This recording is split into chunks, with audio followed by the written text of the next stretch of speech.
Okay, so yeah, you can go ahead and roll us in then. Oh, okay. I feel special now. Hopefully I won't introduce myself as Nirav. Hi, and welcome to GameBusters. We're a podcast from... I messed it up. What did you say? I was just fully unprepared to do this, so... What did you say? I didn't even say anything funny. I just laughed at the word podcast.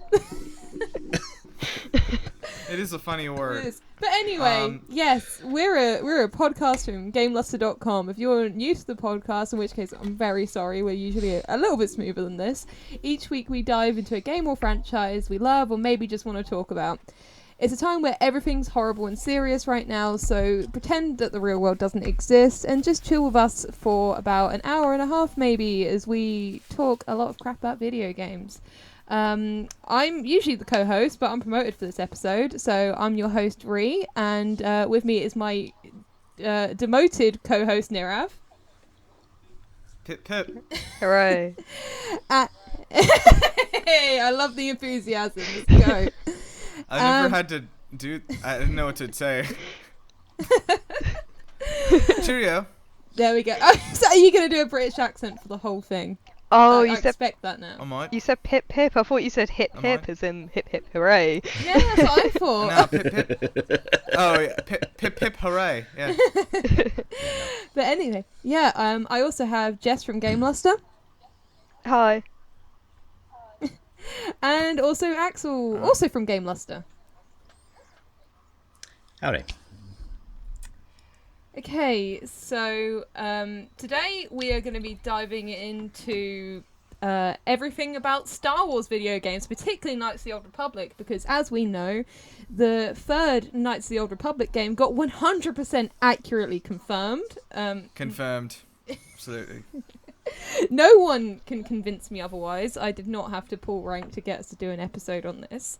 But before we dive into that, we're going to open again with a Hall of Fameluster. And this week we are looking at characters that aren't Jar Jar but might as well be. So, Nirav, do you want to get the ball rolling there? Yeah, alright, I brought with me, I beg, stop the accent. I feel offended. I'm not going to do this. It's me, Peter Dinklage. I'm here. Okay. Let me think. So yeah, so my first choice, which I didn't think I would get to use because it seems too obvious, is, Claptrap from Borderlands. That's a good one. Yeah, cause so when I look at Jar Jar, and when we're looking for like the Jar Jar of a game, I think we're looking for a sidekick who is there much more than they need to be, is trying to be comic relief, misses the mark pretty consistently, and overall doesn't add a lot to the party. Which I think. Now, okay, I'll be honest here. I've never played a Borderlands game, but I've seen a lot of memes, and I think that's what I understand Claptrap to be. I think that's accurate because you don't really have to watch Star Wars to know what Jar Jar is. Yeah, for sure. Yeah. Okay, so... Oh, wait. I should probably write these down. I'm so unprepared to be a host. I'm pretty sure in Borderlands 3, I think Claptrap is voiced by ProZD, the YouTuber, who is very, very good and funny. You should go subscribe to him. So he's very much not Jar Jar. Well, I guess in a way, in that way, no. But I think the guy who played Jar Jar was kind of Ahmed Best, right? I think he was like an unknown guy. Oh, like I feel so bad ProZD for was him. already a well-established YouTuber before they cast him as the voice actor there. So. Okay, so Claptrap. Jess, who is your Jar Jar? Mine was Cicero in Skyrim because his personality was so grating. Cicero thinks Cicero will be on no. the list. Oh god. Yeah. So I've never got far enough in Skyrim. So Cicero. It's literally the first guy you meet. Oh my god. Okay. He's in the first 10 minutes. Skyrim is actually the least impressionable game I've ever played. I have tried to play it on 5 separate occasions and I could not tell you anything about it. I don't know what it Jesus. is. I get memory wiped whenever I turn the game off. I don't know what it is. I can't remember anything about it. So if you did the Dark Brotherhood's quest, Cicero is the annoying guy dressed up as a clown. Okay, see, And A jester, Same thing. Yes. so you could be making all of this up and just go like, yeah, yeah. Mother is in the back of the wagon. He's like, My wheels broke. I was torn between him and the adoring fan from Oblivion, but I think, Oh, I love him. yeah, I think he's like likable, like he's kind of like he's got a lot of like likability about him, whereas Cicero, I just cannot stand to be in the same room as him for more than a minute, which is Just okay. No, sorry, I have to interrupt. Just for your reference, Ree. Like literally, you do the tutorial part, which is like 20 minutes, where you like are in the little dungeon. I've done that. Where the, you know, the dragons I attack. vaguely remember that. You go underground. You get out of there, and the first place to tell you to go is to Whiterun. I've been there. If you walk on the path to Whiterun, you run into Cicero on the way to Whiterun. That is the first thing that you do. I must have a version of the game where he clipped through the floor and disappeared forever because I cannot remember him to save my life. His wagon is broken. He's on the side of the road next to a farm. I must have just never seen him. Is that even possible? It's impossible because he looks like the Joker. Yeah. I just I can't. He is a jester. He is a murderous assassin. He's batshit crazy. But he's carrying the Night Mother's corpse in his Did you wagon. do the Dark Brotherhood Yeah, quest? Because I'm like very concerned that you don't remember this guy. yeah.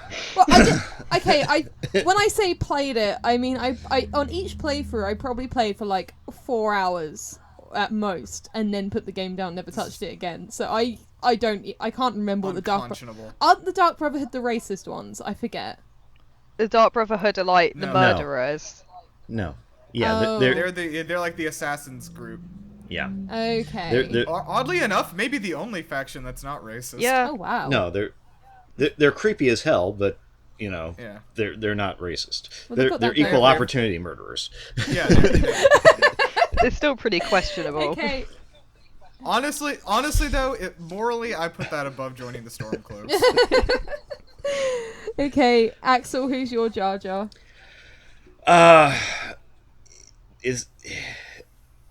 This may seem a little iffy. Schizo from Days Gone. Days Gone. Damon played Days Gone. No. Oh my god, you're going to have to enlighten us, Axel, please. Okay. Tell us your Jar Jar. I know about the freakers, so Yeah. we've already got that covered. Yeah, no. Schizo is a functionary with one of the factions from Days Gone. You meet up early with him. He is constantly trying to screw the main character Deacon over and over and over again, and he is never shot like he absolutely deserves to be. He finally does get killed, you know, and I suppose that's one thing. But every time he opens his mouth, it's like, I want to punch you. I want to make sure that you digest each and every last one of your teeth. I want to see the light leave his eyes. See, I don't even know how... That sounds psychotic, but also I haven't played Days Gone, so that could be utterly reasonable. It could be reasonable for sure. Yeah, killing Schizo is reasonable. Psychotic is carving bullets with his name on it over and over again. Which I'm sure you've probably thought about from the sounds of it. Putting a swatch of duct tape on a magazine says "for Schizo," and each and every one of the bullets in them has his name carved on it. That would be a little psychotic. That's where you draw the line. Yeah. But yeah, he is annoying. He is a weasel, and yeah, he absolutely does deserve to die. So I suppose in this respect, he is, you know, the superior to Jar Jar because, you know, Jar Jar survives. I'm not. Yeah, I was about to say I'm not like much of a Star Wars like fanatic, but I don't remember Jar Jar dying. He doesn't. No, That didn't happen. he's right? he's canonically alive by the end of the originals because for some reason in one of the re-releases they added a voice clip of him saying "Misa free" during the celebrations. So Jar Jar will never die. What's the lifespan of a Gungan? Wow. Okay, Google. What's the average lifespan of a Gungan? It's just going to be our luck that they can live to about, like... 65 galactic years. 65? Hold on. According to Wikipedia, Gungans have a lifespan of about 65 galactic standard years. Yeah. 65 galactic I was going to say, it years. would just us our luck if he, like, can live to about 10,000 years old. He's never going. Does this mean Jar Jar could possibly still be alive in the sequel trilogy? I think... Well, how old now? Because he was pretty old. He was already, like... He would have already been, for Gungans, like, middle-aged by the time in the prequels, I think. By the time the prequels ended, yeah. Yeah, I think so. Sorry, Jess, did you do your thing yet? Oh, my Jar Jar? Oh yeah. Yeah, it's Cicero. Yeah. Yeah. Cicero, yeah. Oh, yeah. Okay. Alright, we're back. Okay, so my Jar Jar, I was tempted to go with Big the Cat from Sonic, but I didn't, because then I remembered... But we love Big the Yeah, Cat. I've sort of decided that I reluctantly love him now. So I've accepted him. I went with... I'm not sure if any of you have played Dragon Age Inquisition. I know Nirav has a bit. I went with Sarah from Dragon Age. Yeah, I know. Yeah, I feel like they're really trying to make her the comic relief character. But she is so... I don't know, I just found her painfully annoying. I think they tried to like run her like the quirky best friend of the girl in a romantic comedy. I think. Oh my god, and it just, for me, it didn't work. Her lines, I was just like, what? And also, oh my god, that accent. I mean, okay, it's kind of accurate. She sounds like an Essex girl, unfortunately. But like, that's nothing to be proud of, you know? And Yeah, you should hide that. yeah, that's embarrassing, you know? Keep that to yourself. Jess and I went to uni in Essex, so we know that accent too well. But yeah, imagine a companion that just has a very screechy Essex accent and is meant to be saying lines that are funny, but they're just not. And I mean, the only redeeming factor is that you can actually just kick her out your party, but with Jar Jar, you're stuck with him for 3 films. And he's actually very instrumental to the plot. But Sarah is still up there. Okay, so we've got our Jar Jars. I'll throw over to Nirav to begin the votes. Okay. Yeah. I think that being instrumental to the plot and everything too. I think my claptrap analogy works pretty well. Still, I'm gonna keep that one. I am definitely going to throw a vote to Cicero, obviously. Very good answer. Because if you do the Dark Brotherhood storyline, he's also very, very integral to the plot, and you just cannot be rid of him. And if you're playing on Legendary, to get rid of him, you have to kill him at the end of the Dark Brotherhood quests, which is quite difficult, depending on what level you are. Well, it was the level I was, so I had to keep him alive, unfortunately. Yeah, I had to use the console commands to kill him. Okay, and Jess, where are your votes going? So are we allowed to vote for our own? Because I've just seen Nirav has voted. Okay, so Yeah. Yeah, we always are. You just can't vote for yourself twice. Okay. Isn't that Axel's law? So I think Jess's law is that you can't bring 2 separate contenders to the Hall of Fame. I haven't played Dragon Age Inquisition or sorry Axel, what was the game your one was from? Days Gone, that was it. I haven't played Days Gone either, so I'm gonna have to go with Claptrack and Cicero. Okay, oh my god. I think I do want to say that I think Sarah's a good poll. I think the difference is that like she is not instrumental and you can't just get rid of her. Yeah, that's true. Is the main thing. But she made up for it in how bloody annoying I found her. But at least she didn't extend her long tongue and slurp apples out of your hand. That's a hellish image. That definitely happened in Star Wars, though. Yes, it it's did. a vivid memory. Axel, where are your votes going? Well, definitely putting one in for Schizo. I feel bad because I either didn't run across Sarah or I just never employed her Good move. in Dragon Age Inquisition. Mm-hmm.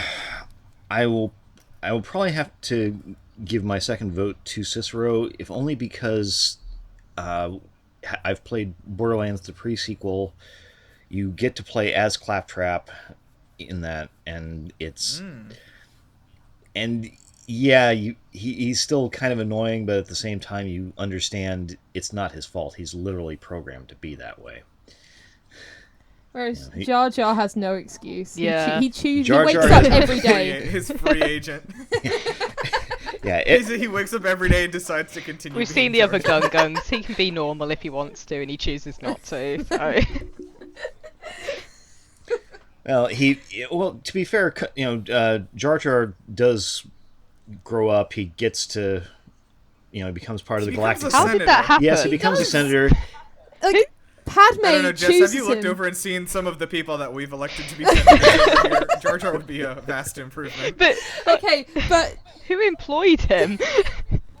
Padme actually, because I remember the whole reason why the Emperor gets the powers that he gets to be, unelected Lord Emperor, is because Padme can't go to the Senate for a vote, so Jar Jar steps in for her No. and does a speech on why it would be an amazing idea to give Palpatine the unlimited power he screams about.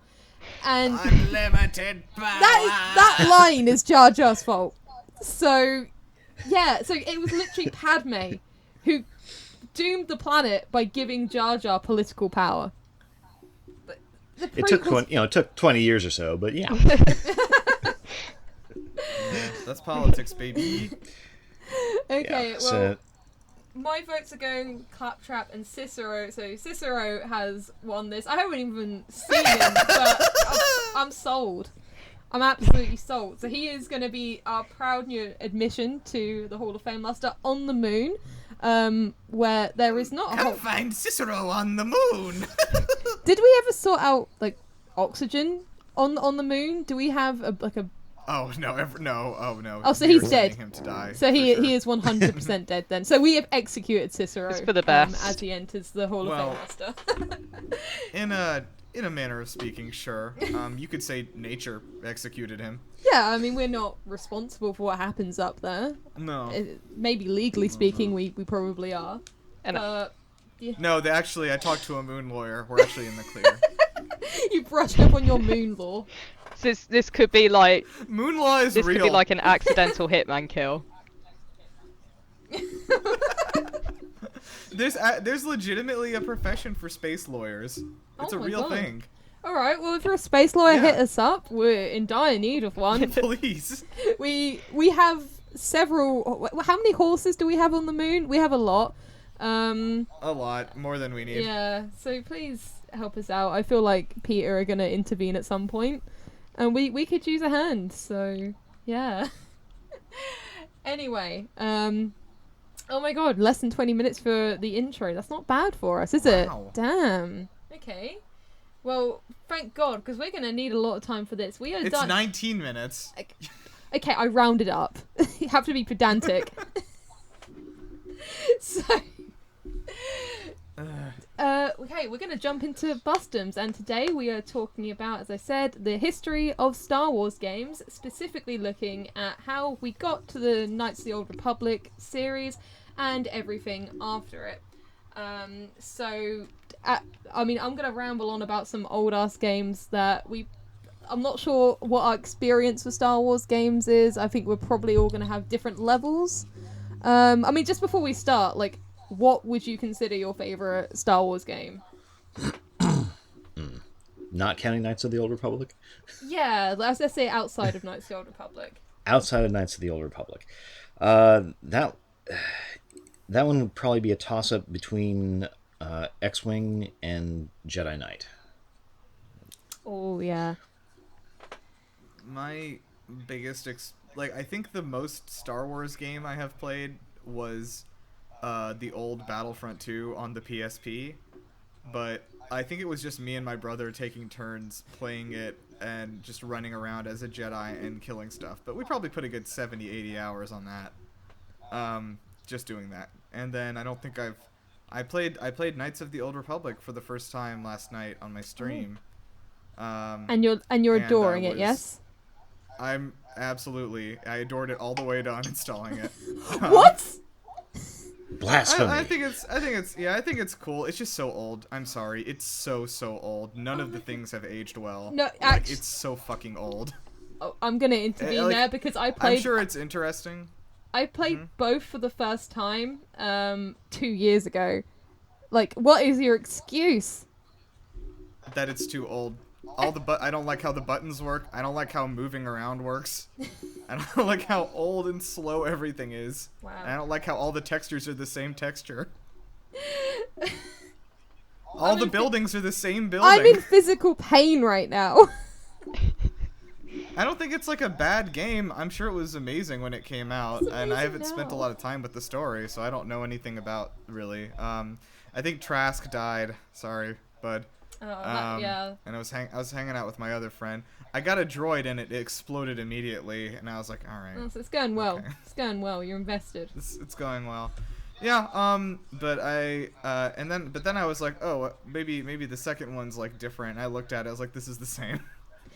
Yeah. It's very. I mean, we'll get. They made them like in less than a year. It looks like they made the second game. Oh God, I can't wait until we get to the development of that because. I mean, notoriously Obsidian have been fucked over. It's possibly the worst they've been fucked over with this game, arguably. Yeah, I've got to say, also, like, for Star Wars, like, I like Star Wars. I've seen the prequels, like, to death when I was a kid, and I've watched the original trilogy and sequel trilogy once each, and I'm an okay fan of Star Wars. I think the more Star Wars I absorb, the less I like it, no matter what it is. I love R2-D2. I've got a lot of R2-D2. I've got a lot of R2-D2 paraphernalia. Yeah, I've never been like a huge fan. Like, I've watched 3 episodes of The Mandalorian. I'll probably watch it. Baby Yoda's cool, I guess. I don't know. Like this. I don't know. I just like the more even like I don't even like the original trilogy that much, to be honest. Like, I think it's okay. It's fine. Like, I didn't watch it till the first time till I was at like in 11th or 12th grade or something. Yeah, so. I think it's the originals. I love them, but that is 90% nostalgia. Yeah. Yeah, but I haven't played Jedi Fallen Order yet. I plan to once it's on the PC Game Pass. Okay. Well, I mean, now that you've mentioned the originals, that's a good jumping off point because, so the Star Wars games got started in 1982, so a little bit after the first film came out, and they started immediately. So between 1982 and 1993, there were 16 Star Wars games released, only 2 of which attempted original stories. The rest were essentially... I'm not sure I can say this politely. They were like toys of the movies. So I can remember one in particular that I had was this Game Boy Color pod racing game where the gimmick was the cartridge had batteries in that you could like turn. I used the word term loosely. What? It did not work, but yeah, that's sort of what we're getting at. So they pumped out 16 games.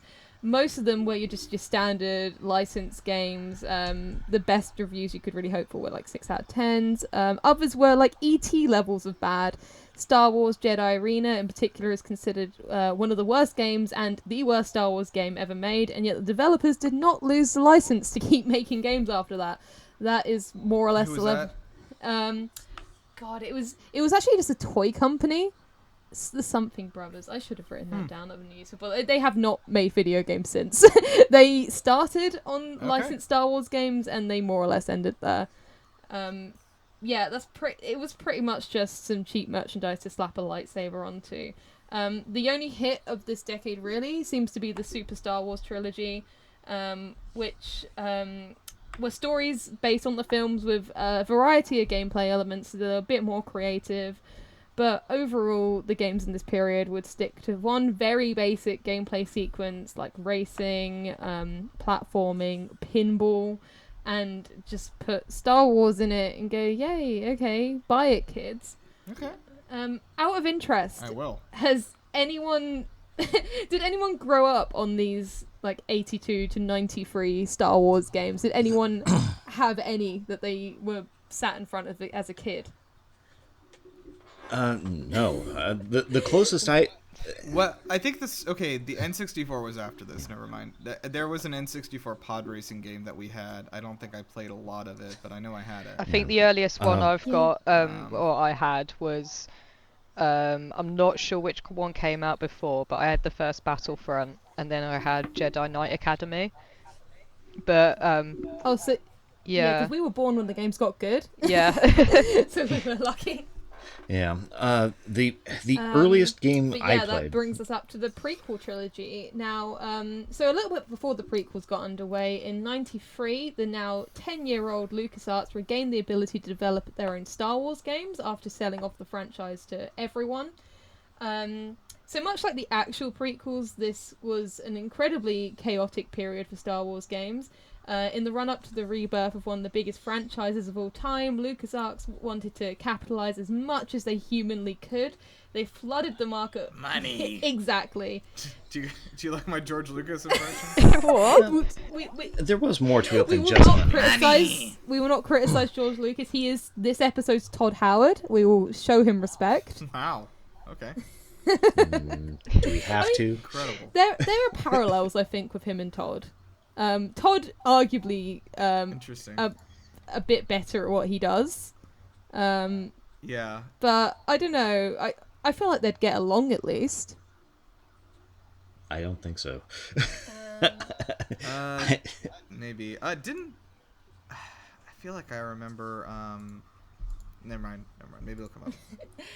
Okay, so for the Phantom Menace alone, which we all love and adore, they released 11 games for it. Oh wow. So Oh, for Yeah. that one. yeah, all for that. I don't think it. Oh, and also these were all developed in house. So I dread to think what By Lucas. Okay. I dread to think. Yeah. Yeah, I don't want to think about the levels of crunch going on to even make that work.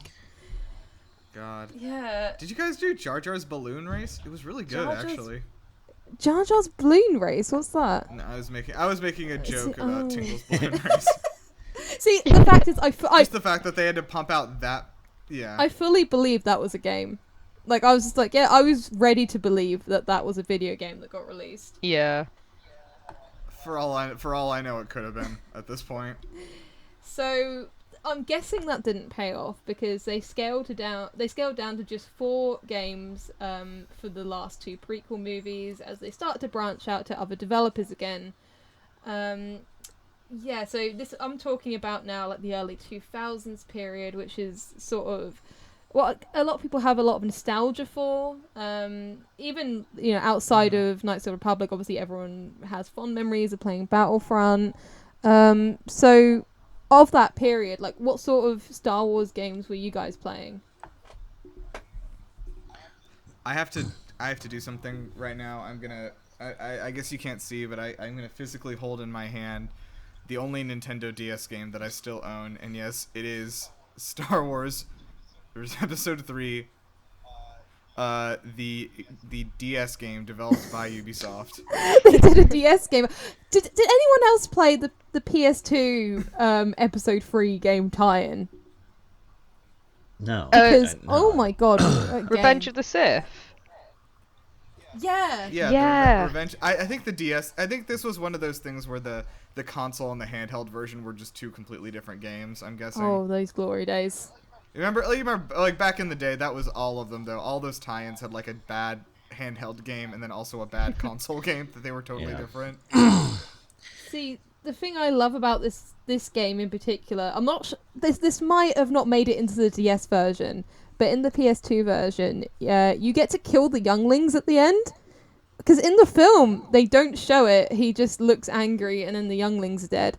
In the game, they fully let you electric hand space electric, force electric. I can't think of. I don't know my law, but yeah, they Force allow you to lightning. murder. In this game rated 12, you're allowed to murder children in it. That's pretty Oh, you know wild. what? Actually, you're right. Todd never. I lets don't you do remember that part. Yeah. I think I might have blocked it out. Too traumatic. This is the only game brave enough to not censor the murder of children.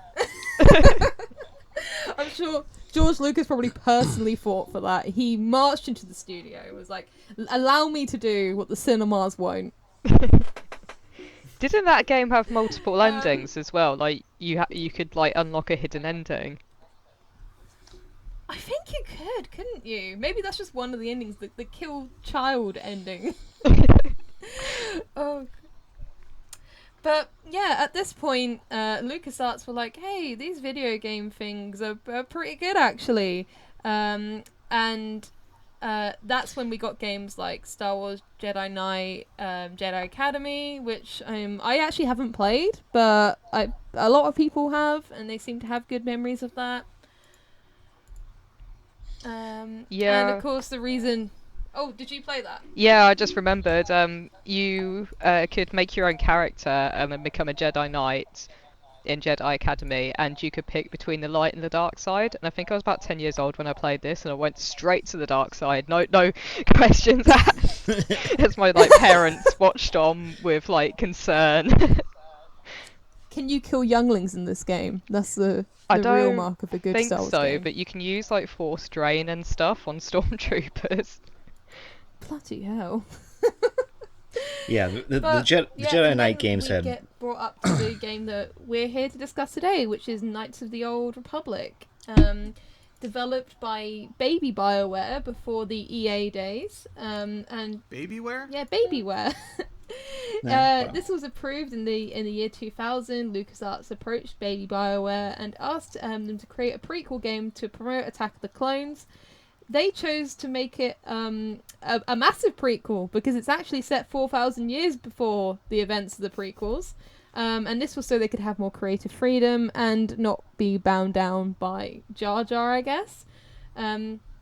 Quite possibly the most ambitious Star Wars game at the time. It was created in an entirely new period in the lore, as well as having dozens of completely original characters, including Revan and Bastila, who are still loved by fans to this day. So I'll just go over the plot for anyone that doesn't know it yet. I guess we're gonna have to do the big reveal. Which do you know what I'm on about here, Nirav? Do you know the big spoiler?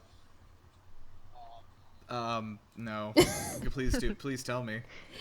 Okay, It's so been I'll 18 just years. go over It's the main premise past of the game. you know, first you before we can't. get to that. You don't need to worry about Is it that- spoilers. Are you talking about the fact that What was that? You Luke is cut out Darth there. Vader's son? What was that? No, that's an older spoiler. Hello? Hello? Oh, I think the call may have gone down. Okay, Hold I on. can hear you now. Okay, yeah, I think the call went down for a minute. Is Yeah. I'm here. Axel, I'm you here. Yes. Hello? Actually, I haven't heard him in a bit. Yeah. What happened? I just assumed he was waiting patiently. Yeah. Moving in with his Yeah, I coat thought he all was up. waiting to strike. Oh god. Oh my god. Okay. This is weird. Axel, are you here? Oh no, everything's falling apart. He's okay. He's just put in the chat. He's here. One sec. Okay. Well, I'm sure Axel's gonna have a lot to say about KOTOR anyway, so I'll just go over the main basic plot. You are Okay. so. You're a Republic soldier, and you wake up without any memories. There's a war between the Republic and the Sith. You're finally awake. Yeah, more or less. There's a war between the Republic and the Sith. It's been going on for some time. The Sith seem to have the upper hand due to a powerful Force user, Lord Malak. You and your companions run around the galaxy to retrieve the Starforge, a weapon which Malak will use to conquer the galaxy. Throughout the game, you hear about this big bad Darth Revan, who was defeated prior to the game starting by Bastila, one of your companions. And this game is best remembered for its big, massive reveal that the whole time you were actually Revan, and that's why you don't have any memories. you were defeated and then had your memory wiped. And that is seen as like this very iconic gaming moment. There's this cutscene where you see like this flashback to Revan through Basila's memories, and it's like Revan dramatically taking off the mask, and it's you this whole time. Yeah, it's pretty crazy. So with that in mind, I just want to throw it to you guys. Why do you think Knights of the Old Republic, this little PS2 era game, is so loved that people still want a sequel for it? I think that people like Star Wars and they wanted to see good writing in Star Wars, and then they got it, and then they said, I'd like more. There's more to it than that, I think. Am I here? Yeah, or am Yeah. Yeah, you're here now. Okay. Just in time Yeah. to gush about KOTOR. Yeah. Okay. Cool. Bloody Discord. I think part of the reason that Knights of the Old Republic is beloved is because it's the best Star Wars movie George Lucas didn't screw up. So true. You look at how the prequels were originally taken, particularly Episode 1. You look at it and it's like, the old man lost his touch. So Knights of the Old Republic comes out, and it's this feeling of, please don't let him screw it up. Please don't let him screw it up. Oh, he's not even touching it, thank God. Yeah. The characters are interesting. They are not caricatures. Occasionally there are some caricatures involved, but they tend to be more on the NPC adversary sort of side of the equation there. The companion characters are very deep. You have a Mandalorian before the current craze for Mandalorians really started. I would argue that Candace Ordo actually started people liking Mandalorians more than even Boba Fett did. And this was a guy who had been in the Mandalorian Wars, came out of it, and has been knocking around for years trying to figure out, okay, I survived this god-awful war. What am I going to do with myself now? Yeah, oh god, the Mandalorians I think are handled so well in both KOTOR games. They explore, I think, the Mandalorians more as a unit in the second one, but in the first one they just take a look at Canderous, and it's very, very interesting to sort of hear him so nonchalantly talk about the atrocities they committed, and the game allowing you to hear that point of view. So are Mandalorians like a race? They're not as a race as such. They're more like what pirate culture would be if it was more codified. Imagine pirates who suddenly get like if the codes were rules but not guidelines. Yeah. Like very harsh, almost samurai-like rules. So they're like an organization you can join and leave. Again, not an organization, very much a culture. It's a they are not a species, but they are a culture. And it's not as they have done some unambiguously bad things, but it's just really nice. Yeah, exactly. It's just nice how the game allows you to hear that point of view, and Canderous is genuinely a very likable character. And my personal favorite companion, I think, is Jolie. He what I love about Knights of the Old Republic is that they take the very binary, dark side, light side, and they don't so much try and shake it up. They just want to explore it more. What are the faults of this binary good and evil? And his whole deal is that he criticizes the Jedi in a way that I feel like still respects the original lore and the original trilogy, but also explores the nuances of it. So he comes across like a Jedi master, but am I right in thinking he never actually progressed from Padawan? Yeah, he Jolie Bindo, uh, and this is getting into real, Star Wars Oh, the nerd deep lore here. lore. Yeah, this is deep lore. Uh, Jolie Bindo was a Padawan, and prior to the events of Knights of the Old Republic, uh, there was a Sith Lord that popped up named Exar Kun. This was also apparently back in the day when Jedi could marry and have sex and not be castigated for it. He Jolie was married. He and his wife originally had you know had a basically a spat over what was going on with Exar Kun, and his wife ended up leaving him to fight for the bad guys, and it ended up that they killed her in a final showdown. But yeah, he had never advanced to the rank of knight. He definitely was never a Jedi master, or at least not an officially recognized one. But after he and his wife fought and he killed her, he said, "You know what? Screw it. I'm out. I'm I'm just gonna go hide at in the nastiest, most dangerous portions of Kashyyyk where nobody is gonna bother me."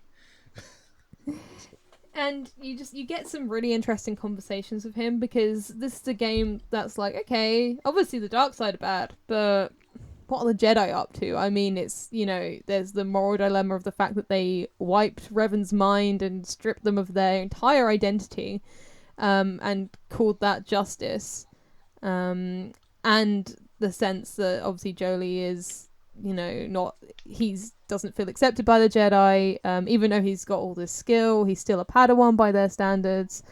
And it's sort of addressing the issues which ultimately led to the issues in the prequels, because obviously Anakin feels pushed out by the Jedi, and questionable acting aside, that also was attempting to explore maybe some issues with the structure of the Jedi, and KOTOR just did it well.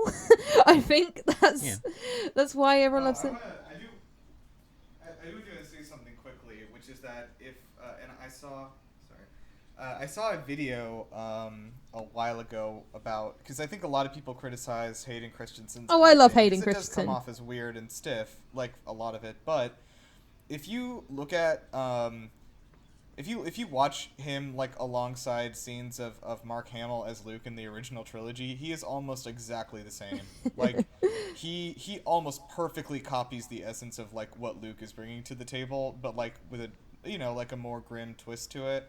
But like the cadence of how he speaks and how he holds himself and everything, it's like almost exactly the same. Like it's honestly really, like, I think that's what he was directed to do, probably, and if so, he did Yeah, there's excellent actually work on multiple that. pointers that George Lucas is just awful at script writing, and it wasn't actually Hayden Christensen's fault. Natalie Portman. Yeah, Natalie Surprise. Portman struggled to get work after the prequels because other directors and casting directors assumed that she was a terrible actress after the prequels. But after, her performance in Black Swan, I saw her in Annihilation as well, it's like obvious that she's a really good actress. It's just that she didn't have Yeah. a script to work with. And then Obi-Wan's actor in A New Hope, Alec Guinness, he hated Star Wars. Yeah, Oh he really Jesus. despised it. He thought the script was awful. And so I think Hayden Christian just had like a bad rap, really. And unfortunately, like unlike Robert Pattinson, he couldn't come back from that. And he's actually a farmer now. He quit acting.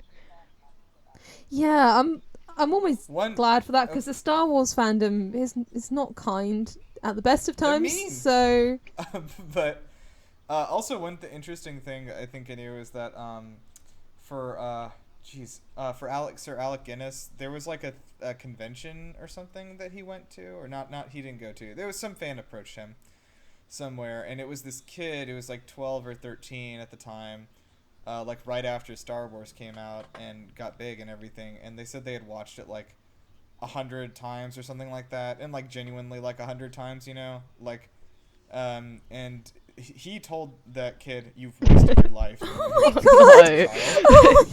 That's like a polar opposite to Ewan McGregor, who absolutely loves it. Yeah, yeah. Like I remember saying, God, like this fucking, like one of those like text poses, like, so do you think you'd be interested in reprising your role as Obi-Wan? It's like Ewan McGregor, like on the screen in full robes. Yeah, I'd be thinking about it. Yeah, I think that is just why people love KOTOR. It understood what the prequels were trying to do and then actually did them. So yeah. Although it also did it subverted a few tropes here and there. Out of all the characters in the game, probably my favorite was HK-47. Oh God, yes. I love him. Yeah, I think part of that was an understandable desire to get away from the nice butler type droid that Anthony Daniels brought with C-3PO. HK-47 was an assassin droid. Something that had been hinted at in the lore, but had never actually been really explored. He was deliberately designed to be sent out to murder people. And I also kind of feel like George Lucas may have stolen one of the minor twists from his storyline for C-3PO. If you play KOTOR and do the conversation quests and whatnot for HK-47, you ultimately find out that he was built by Revan, back when he was all dark and Sithy. And he's been deliberately blocking memories, or has been containing memories, of all of his jobs, instead of just doing a proper mind wipe. But HK-47 was not a nice, servile butler droid. He killed people. More importantly, he liked killing people. He enjoyed it. Whatever passes for a pleasure circuit in his brain by destroying organic life, he wants to do it and asks constantly, please let me kill this thing. I love how so much fun, because he serves you, he just has to go along with whatever you do. But he is so obvious about the fact that if you choose a peaceful solution to everything, he will pipe up about the fact that he thinks you're being an idiot. And I mean, I love the dialogue in that game overall. It is lovely. Yeah. He's just so well done, especially with the way that he subverts the C-3PO character that shows up later. He does speak multiple languages. Yes, he is a loyal servant. He's also a completely amoral killing machine. But don't let that bother you. Yeah, and I suppose as much as this game does subvert expectations, and this is where I'm going to start bringing KOTOR 2, the ending is pretty Star Warsy. If the light side ending anyway. The light side ending is that you accept okay, I'm Revan, I'm going to redeem myself though and save the day. And you do save the day. You help the Republic defeat the Sith, you defeat Malak, and then there's literally the medal ceremony from episode 4, where all the characters get their medals and you all smile off into the sunset.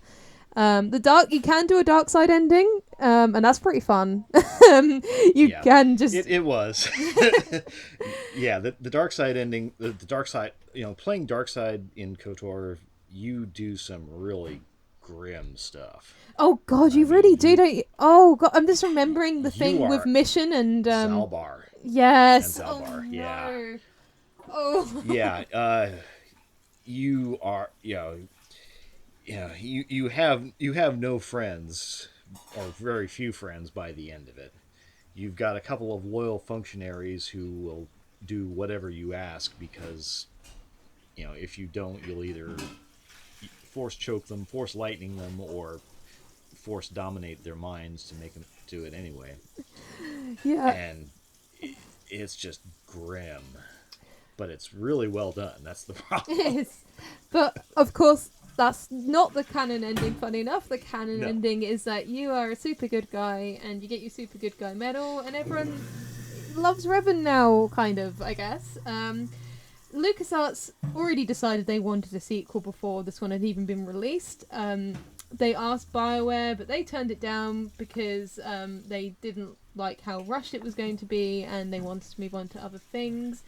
They passed it over to friends of the show, Obsidian, and they quite possibly got treated worse by LucasArts, as they did sort of by Bethesda during the development of New Vegas. They had to have a story draft in before KOTOR 1's release. I believe some people involved in the development hinted that they were given character names, but not much else to work with. So because of this, when the game was actually released, they had to redraft a whole lot.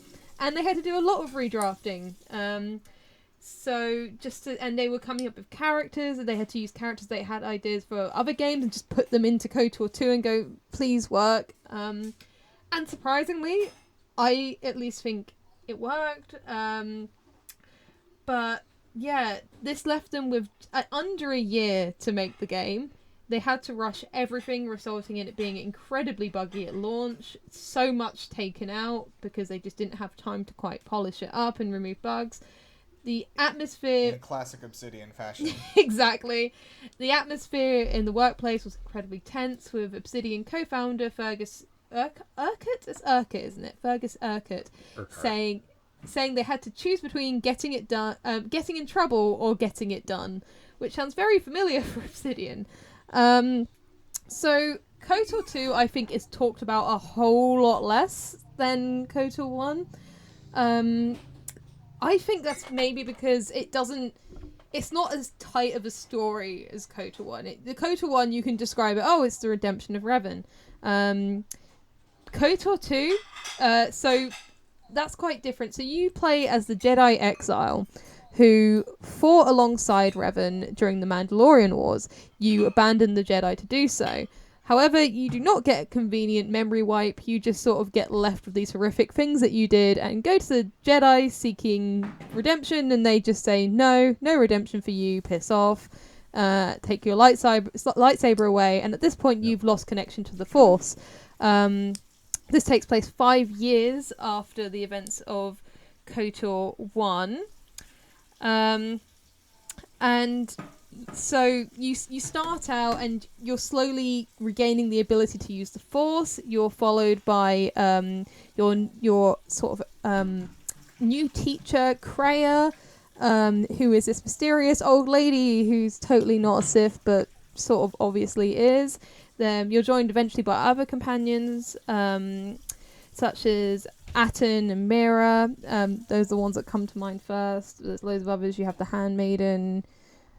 But yeah, this is a bigger game in the sense that there's more companions. They're trying to do more. It's hard to, I think, explain the story because it's very big. It's a bit more convoluted. Essentially, the whole plot is that you're regaining the ability to use the Force to take down the new Sith, I guess. There's 3 Sith Lords, one of which you don't know the identity of until the very end. And you've just got to stop them from fucking with the Republic while the Republic try and rebuild from the last war. Throughout this, you have to grapple with sort of morality issues to do with the Force. And the interesting thing here is that your decisions in game don't just affect you, they affect the companions around you. One of the quirks is that the Jedi Exile has very strong Force bonds and therefore can very easily influence the people around them. So if you do bad things, you can make the companions you're closest to also fall to the dark side. It's so hard to explain this game. I love it to pieces. Did any of you play it? Yeah. No. How have you not played it, Jess? I haven't played either of them. God, see, you should play both. KOTOR 1 is a nice little Star Wars story. KOTOR 2 is a big it's a discussion of Star Wars A lore. big force lightning? No. Yeah. Actually, I would argue that Knights of the Old, KOTOR 2 is a more personal story. It's not the big galaxy sweeping, it's not the big galaxy sweeping save the Republic, save the universe kind of epic, but it's more personal. Absolutely. It's very much, it's very much an individual's search to make, kind of rebuild themselves and also to make sense of what's going on in the galaxy after the events of KOTOR. You are playing one of those footnote characters in the larger lore of the Mandalorian Wars, and suddenly you're now the star in the story. So it's definitely a shift. It is a lot more philosophical. It does kind of try to dive into questions of ethics and morality. And Kreia is just the worst. She is so hard to impress. So if you say anything in this game, you will lose approval of her, gain approval of her. She'll go on different tangents criticizing you for every decision you make. She is the most difficult companion in any video game. Yeah, and I don't even necessarily think of her as a companion. Aside from instances where I absolutely positively had to take her along, I don't think I ever brought her along with me on any of the quests. And it was always a case of, God, you cannot make her happy, no matter what you do. And she's your Obi-Wan. She's meant to be teaching you. Yeah. And all she does is point out your flaws. There's this one bit where you get to a planet and this homeless person comes up to you and asks for money. If you give him money, she criticizes you for making him too dependent on you. If you don't, she criticizes you for that. There is no pleasing this woman. And I think, in a sense, that's sort of what she's trying to teach you. Just make your own decisions. Don't care what the Force thinks. Her whole thing is that she hates the Force and wants to break free from it. She doesn't like these things being, the Force dictating what happens. It's a complete deconstruction of Star Wars. I mean, the equivalent to your Obi-Wan is this dude called Atten. And at first, he's very much this charismatic smuggler guy.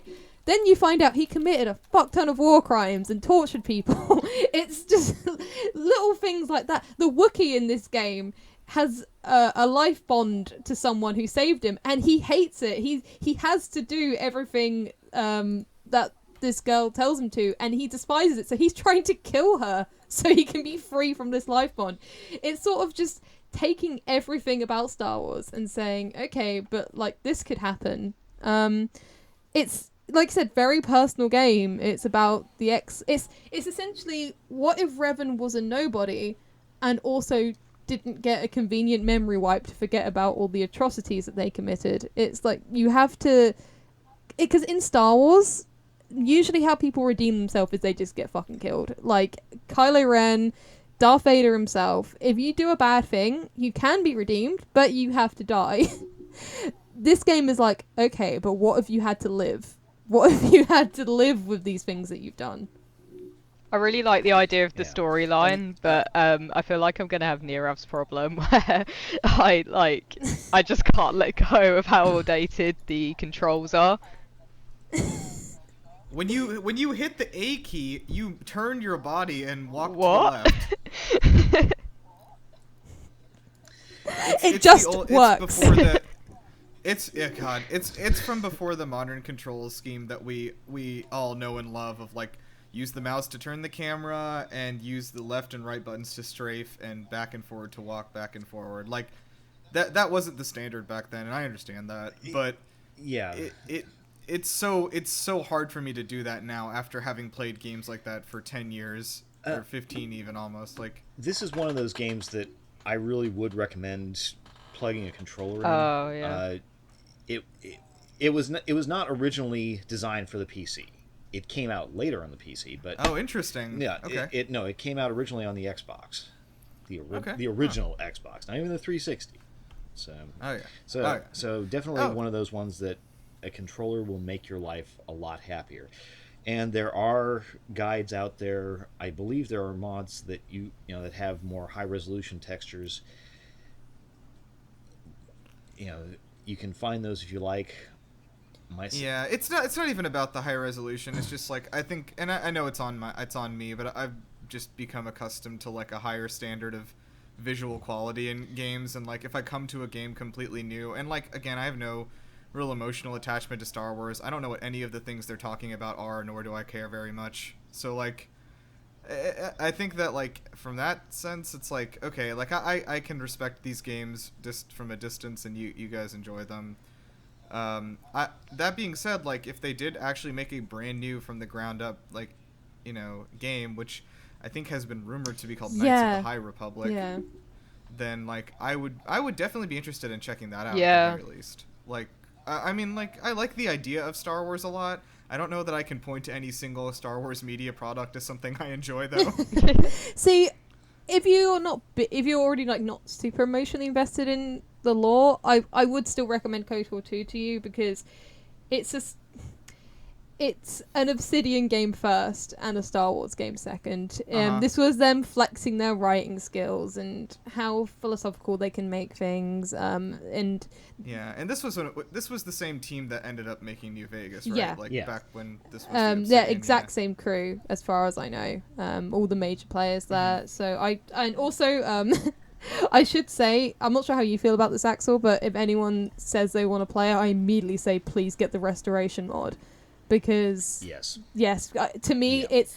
I usually like to play games vanilla and then get mods. I would say no, just get the mod first because that is how Obsidian wanted it. They had to cut so much to the point where the game doesn't really feel like it has an ending if you don't have the mod. It just sort of ends.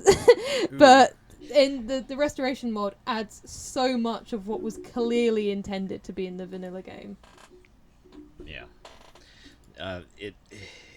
It is just when you play it vanilla, the ending, such as it is and what there is of it, makes virtually no sense. And that's whether it's light side or dark side.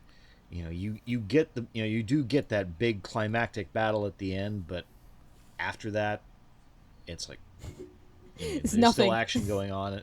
There's still bits and pieces of action going on. It's like, what is all this about? So, Yeah. And this is also in like an Obsidian thing. You sort of get, like the ending slides in a Fallout game. You kind of get that. That was like I guess the first time we'd see this in like a 3D RPG where like at the end you can ask the final boss. You get a slideshow. It's not so much a slideshow as like you're talking to the final boss who can see into the future, and you just ask them, okay, what's going to happen to all these guys? Oh. Yeah. And That's they tell you what happens to all your companions if you ask, and I think that's a really good sequence. I'm pretty sure that's only in the restoration mod, which is what I mean about it just being utterly essential. No. The that final conversation where okay, yeah, unnecessary spoiler tag. Darth Treya / Kreia is seeing the future. That part was vanilla. Although I don't think she got quite everything. I can't. Yeah, I think there may have been like one or there's two some people lines that got left out. Yeah. But she definitely hit. Or I could be mistaken. It may have just been ones that you completed their particular quests with. Yeah. That you got all the way through their quest chains and you unlocked their special abilities and whatnot. But even the special abilities were interesting. They were. Yeah. Atten Rand again. He's running away. He's doing the whole smuggler thing. But you realize, and then you find out, oh, hey, I was an assassin used by the Sith against Jedi. I'm literally a Jedi killer, and you have to, and I learned this way to, kind of shield my mind from being probed by the Force. It's like, I play card games in my head, and that ultimately ends up being or leading to a perk that helps you against force attacks, and I was like, wow, that is a cool idea. They had so many just neat little touches throughout the game, and a lot of callbacks to the original game too. They called back to Knights of the Old Republic. You meet some of the characters that you saw before, and I really, really would have liked more. I guess a better integration. Having those callouts was cool, but the way that the story got so utterly screwed up in the production process, I think they could have done more with it. Yeah, they very clearly wanted to, and I think this shook their nerves a bit when it came to making video games. Even if you look at their most recent game, The Outer Worlds, that's not the most recent, is it? They did another. No, it is. Grounded. They did, yeah. Okay, their most recent 3D RPG. They still reference things that they felt uncomfortable doing because they got absolutely fucked up in KOTOR 2. For example, a lot of people wanted romances in The Outer Worlds. They didn't do them because they tried to sort of do them in KOTOR 2. I think they did them quite well. They're not like BioWare romances where there's a very clear beginning and end to it, but there's some romantic elements of some of the characters, and I think they did them really well. But I think the fact that they didn't get to see them come to fruition as much as they wanted to, they have said in an interview before that is why they didn't do it in The Outer Worlds. They just didn't feel like they could do it justice, which is such a shame. I want an alternate universe where KOTOR 2 got enough time spent on it. But yeah, maybe, who knows, maybe in my fantasy world in my head they'll get the sequel. But yeah, KOTOR game's incredibly influential. Showed that you can tell unique Star Wars stories through video games rather than them just sort of rehashing movie stories. KOTOR 3 was meant to happen after this, but got cancelled due to LucasArts cuts. That's a hard thing to say fast. Leaving the series on a major cliffhanger. From then on, the company pursues much safer bets than big RPGs, such as the much-loved Battlefront series, and the Force Unleashed games, which were a little bit more ambitious, but still, quite safe in terms of what people wanted from games at the time. Didn't you play Force Unleashed out of interest? I seem to remember enjoying it, but no one really talks about it. I played it, and I had a problem with it. Mainly the same problem a lot of people had with it. The controls were just god awful. And the story was... Well, that'll do it. Yeah. But this, and this was on console. I was playing on 360, as I remember. And it was, the controls were just unresponsive. They were clumsy. And however good the storyline might have been, doing anything more complicated than, hacking down stormtroopers or pushing them off the ledge was frustrating. You don't feel like a badass. You feel like you're forced gumping your way through the Star Wars universe. It's yeah. No, I know what you mean. It's sort of just a Star Wars themed average game. I enjoyed it enough as a kid, but it wasn't really pushing, the limits of a Star Wars game too much. No, it wasn't. And that nicely brings us up to the dreaded reign of EA, with LucasArts shutting down. Star Wars, now owned by Disney, gave exclusive game rights to EA just in time for the new movies. With 7 for 10 years.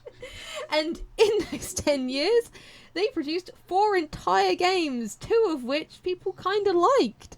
I don't think it's even worth really discussing any of them apart from Fallen Order. Yeah, I think I guess one thing to say, as far as the Battlefront games go, Battlefront 2 I think is one of those where, to a much less degree than the No Man's Sky in both directions. Like, came out, people hated it, and then they worked really hard and added a bunch of stuff to it, and now it's a game people like. And, like, that's cool. And I mean, I don't know. Outside of the fact that that's cool that they did actually double down and work on it to make it good rather than, like, ditching it, like some BioWares I know. Yeah, like, I think that's a cool story. But yeah, I'm pretty sure most people say, like, Jedi Fallen Order has kind of been the only, like, good game out of this. I've heard Squadrons is good. I haven't had an opportunity to play it yet, but it's on my to-do list. I hear that it's actually great in VR though. Like, that's really where it shines. Which I can imagine for sure. Fallen Order surprised me a lot, especially with how disappointing EA have been in the 10 years they've had that license for. It had like such a good storyline. The gameplay was great. It was very glitchy, but it's EA.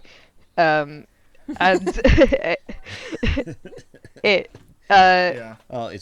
it's Remedy. Yeah. And, It was very similar to Dark Souls, and I'm a massive Dark Souls fan. So, yay.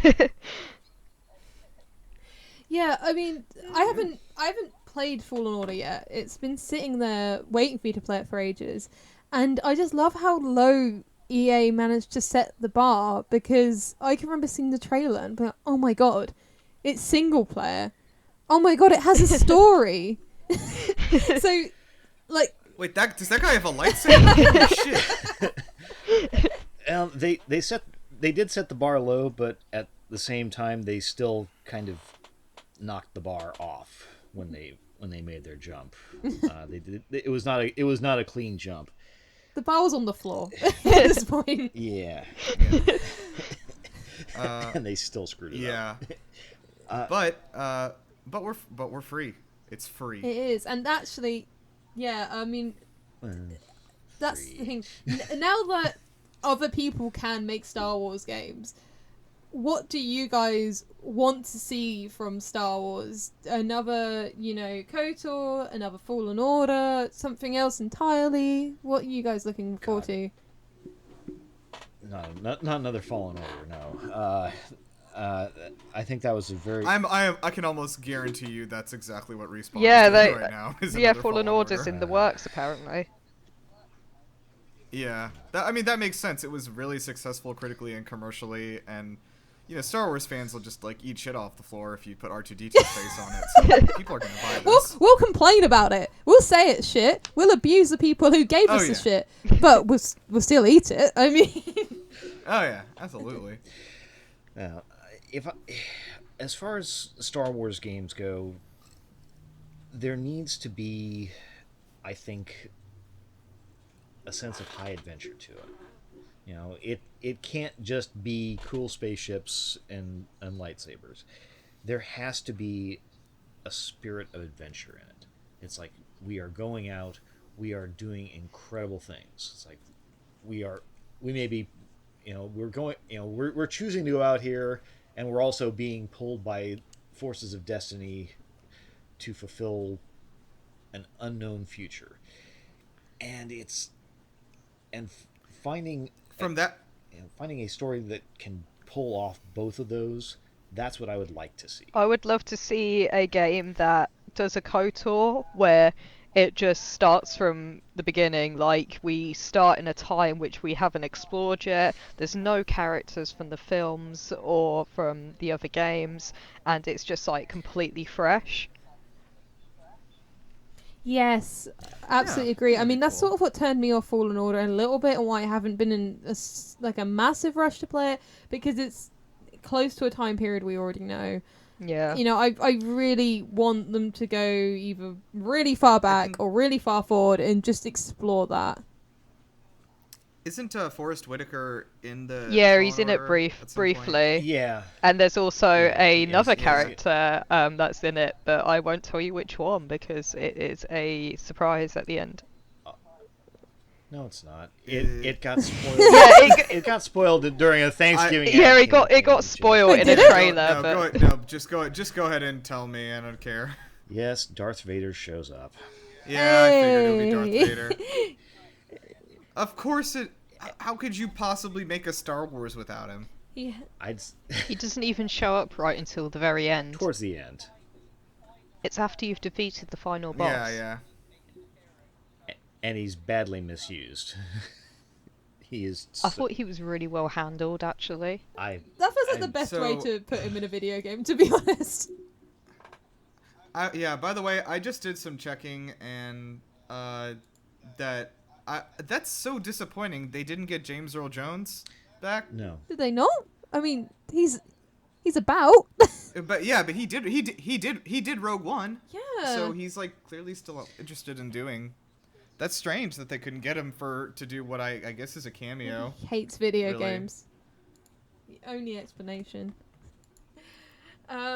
Yeah, I'm looking at a thread right now. The man's 88. Let him sleep. It's a good point. But yeah, that is our very, not very extensive history of Star Wars video games. Well, extensive for one period in particular because I said so.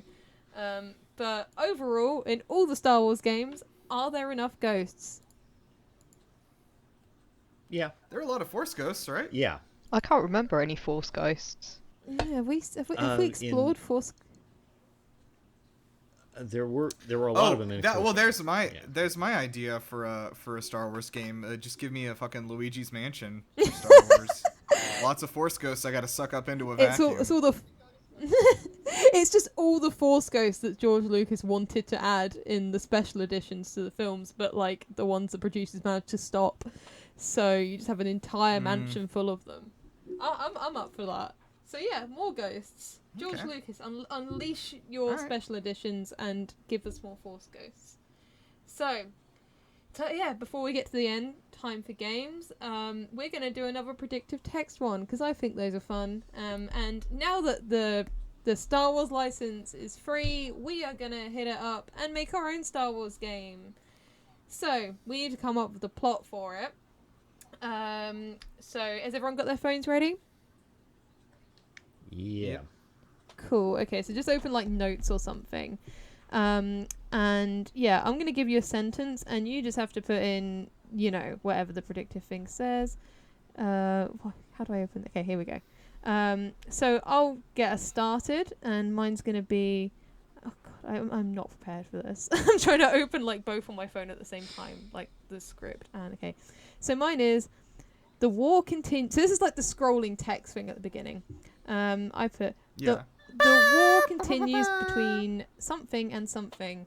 The war continues between the and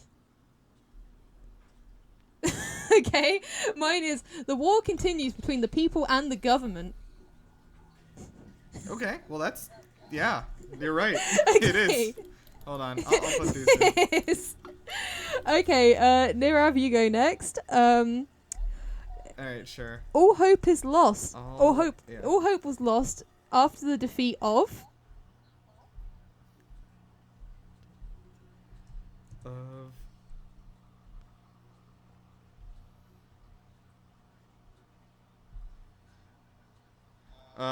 Okay. I feel like this may not have gone in the right direction syntax-wise. All hope was lost after the defeat of the year edition.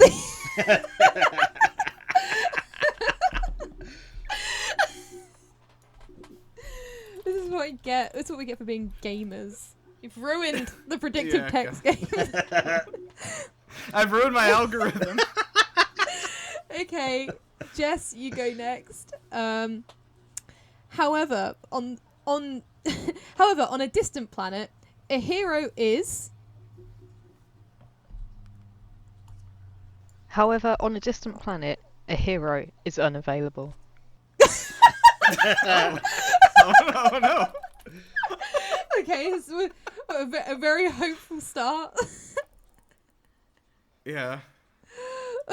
Okay, and now Axel, to finish it off and hopefully make it a bit more optimistic. With just days to spare, they will have two...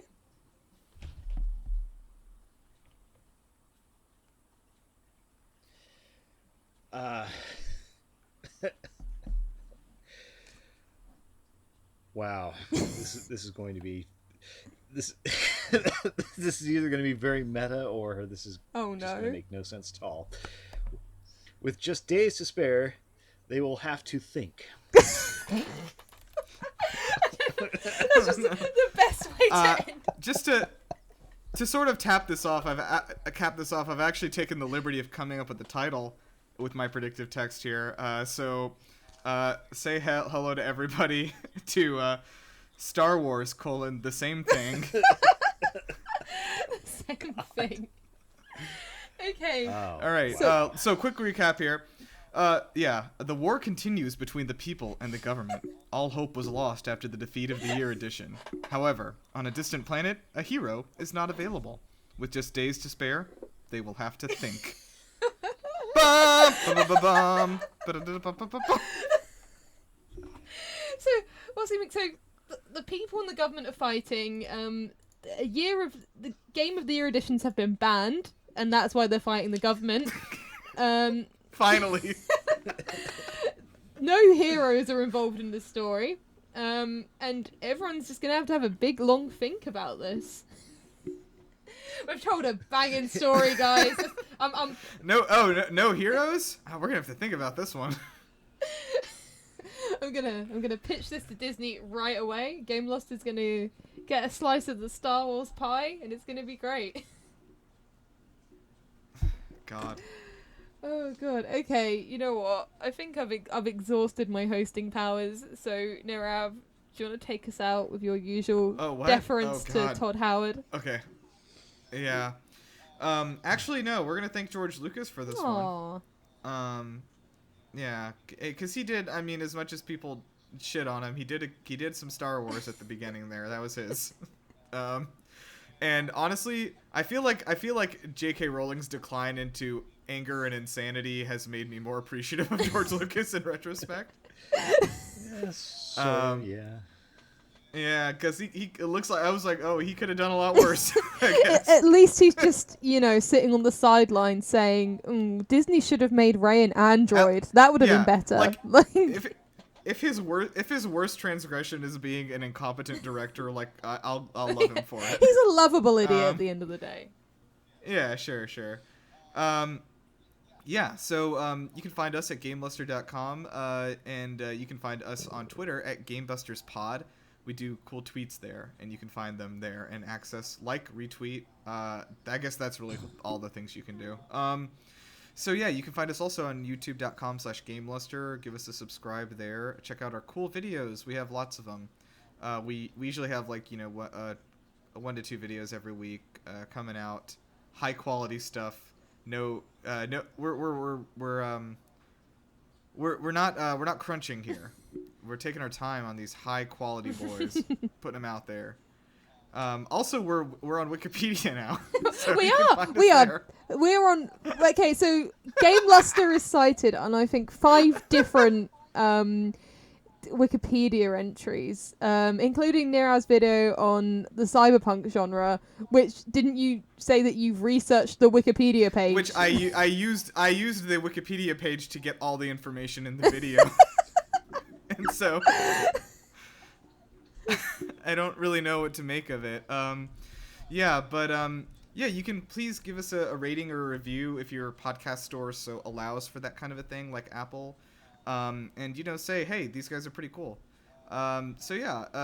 Does anyone have any plugs for what you're working on right now? Ree, what are you doing? God, what am I doing? I'm vibing really. I'm working on a fun opinion piece about Fallout: The Frontier, which it happened. So stay tuned for that. I don't have a lot of nice things to say about that, but yeah, I don't think anyone does. So, yeah. Yeah. That's bad. You know what? I'm gonna say it. Bad. That was bad. It was. The things that are in there and that they did. Overall, bad experience. Yeah. Jess? I'm working on my Hitman 3 review at the moment, so that should be up on the YouTube channel soon. Can we get some spoilers? Is this a like it, love it, or gotta have it? I like it, but it's not as good as the first 2 games. Aw. It's stealth though, so I still like it. Okay. Axel, how about you? Well, I'm trying to work on a review for a tabletop game. We Okay. do occasionally, very occasionally, do that sort of thing. I'm trying to get people together to do a review for Cyberpunk Red, which will hopefully be far less buggy and less glitchy than Cyberpunk 2077 was. Yeah. God, I hope so. But I do, I would also like to be putting those sessions out as kind of a radio play for our listeners if they're interested. Oh yeah. So if you do like the idea, let me know. If you don't, also let me know. And we Alright, will ban I tabletop am- games if you do not like it. Yeah. Just say the word. We have I'm beginning work on my magnum opus, and I know I say this maybe every other week, but I am this is of course my masterpiece. I am working on a video, a deep dive, which I don't know how long it's going to become, honestly, on how the game Shadow the Hedgehog 2004 has redefined writing and characters. Oh my God. And the fact that it, like, the avant-garde masterpiece, like, has transcended the idea of personality, of goals, of motivation, of writing, even. Like, it has none of those things, but yet all of them. Like, Shadow, I'm getting ahead of myself here, but Shadow has dozens of different motivations that conflict with each other at the same time, and he acts on them all at the same time. And it is absolutely astounding to me that in this 326 endings we've talked about, and, like, on one hand, on one side of you have a genocidal alien from space saying that, Shadow, you need to take down the U.S. government and assassinate the president.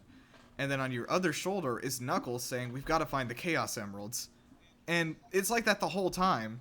Like, and you can kill a soldier and then go and kill an alien, like, seconds after, and then Shadow's like, I am ambivalent towards good and evil. I don't even trust myself. And I just can't. I'm still trying to wrap my head around, like, frankly, like, I think Sonic Team reached enlightenment with this game.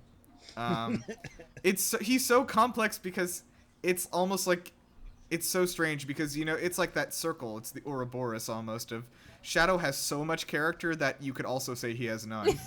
George R.R. Martin could never. He would never understand. I don't think any mere mortal could really understand. No. Yeah, but anyway, look forward to that. That'll be coming out sometime in February. Yeah, and check out the Steam Backlog Diaries, Episode 1. It's out on GameLuster, on our YouTube channel, where I went back. I started going through my backlog of Steam games and exploring them and seeing if they were worth playing or not. And found some good ones, found some bad ones in there. So check it out. I'll be continuing that every month this year at the end of the month and kind of summarizing what I'm doing. So, yeah. All right. Let's see. I think that's it. So let's close out. Oh, and by the way, if anyone has an idea for a game they want us to talk about, like, throw it to us on Twitter, GameLuster's Pod. We'll be happy to jump into one of those and see what's up. So yeah, I think last word for the winner. I think that was Jess, right? You brought Cicero. Yeah, if you could sort of say some sort of incantation or, like, catchphrase to break us out of the Star Wars hell that EA has kept us in for 10 years and kind of close us out. Don't have Cicero as a companion. Solid. Yeah, you're Solid way to end it off, I think, yeah. yeah, really memorable.